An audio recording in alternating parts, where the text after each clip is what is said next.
Usually when I have this I bought out with a thick one now.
Alright, I'll explain what I'm doing.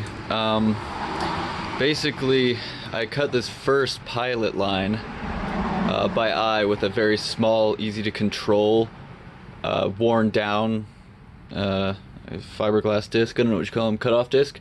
They're a really thin one. And now I'm learning how to use the grinding wheel to widen that. And I'm pretty sure the technique here, if you do this, is to just kind of find an area just past where it's bottomed out. Like here it's almost to the full depth, right? Or especially here too.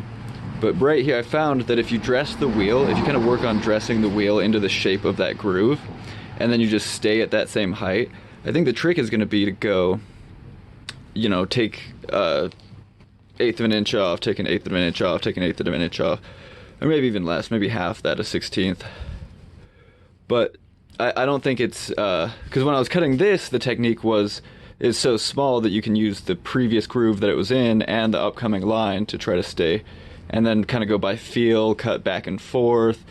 You can kind of feel when it's on the crown, but not very exactly. This doesn't have to be that exact. This whole machine is held together by rubber bands, so I'm pretty sure that it can flex a little bit.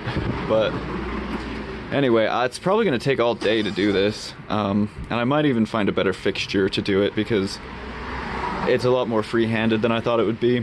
I don't think there's a way to easily just hold it in one place and drag the pipe through without putting your locating feature in first, which would involve putting a line along it anyway. So I'll just have this be the locating feature. Me naive, but you can hold stuff down with a frozen brick, right? Yeah, that's a thing. Yeah, just make sure it's all the way on there. Yeah, I'm gonna come at this again from this angle. I put on a better coat so I don't burn myself down. Yeah, turns out that's just the ticket. You see how that wheel has got kind of a groove in the top? Maybe the contrast isn't high enough, I don't know. But you just run that up and down. Here, I'll show you.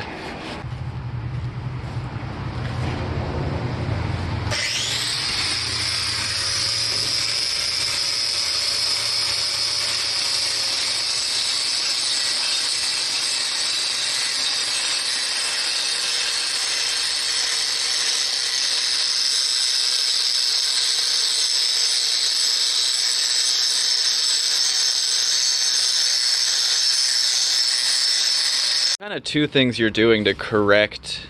I mean, so basically I put the first line on, right? The white out, and then I put the black line on. And using what I learned from those two lines, I cut into it, which actually you could feel the crown a lot better when you did that. So that was a more precise line. And now, with this disc dressed properly, you're running it along the current groove and making small adjustments both to the way it cuts this way and the way that it cuts this way. And by doing that and just quickly kissing, you know, you can see as it's coming up, you look slightly ahead and go, well, I've done it so many times, I know I got a right turn headed up here, so I'm gonna try to hit it left and try to break it in left, and then I'm gonna jump from there to the next one, jump to there, and just keep widening it at the off-center parts until it's all in one line.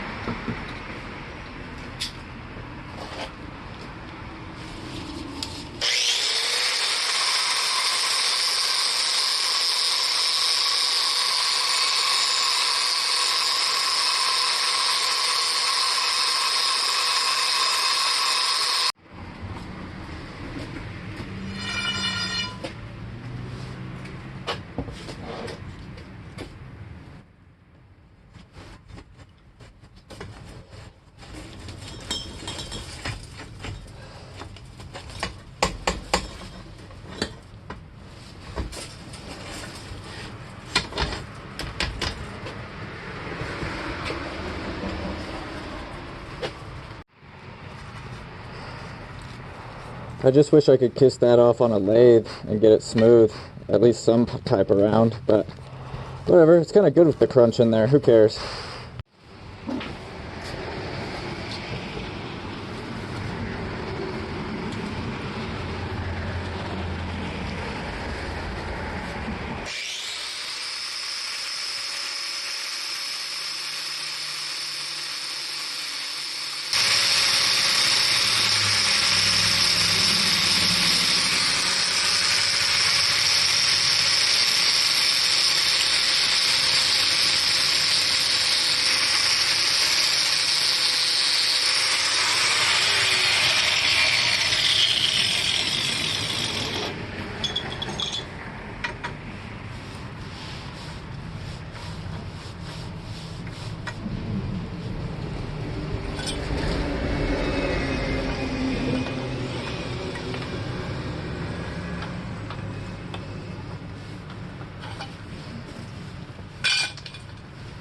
Oh, alright, I almost got it. I'm gonna make this, well, this is fine.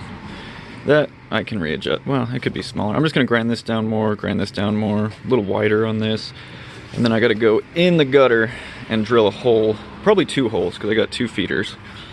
2 holes, probably one right there and one right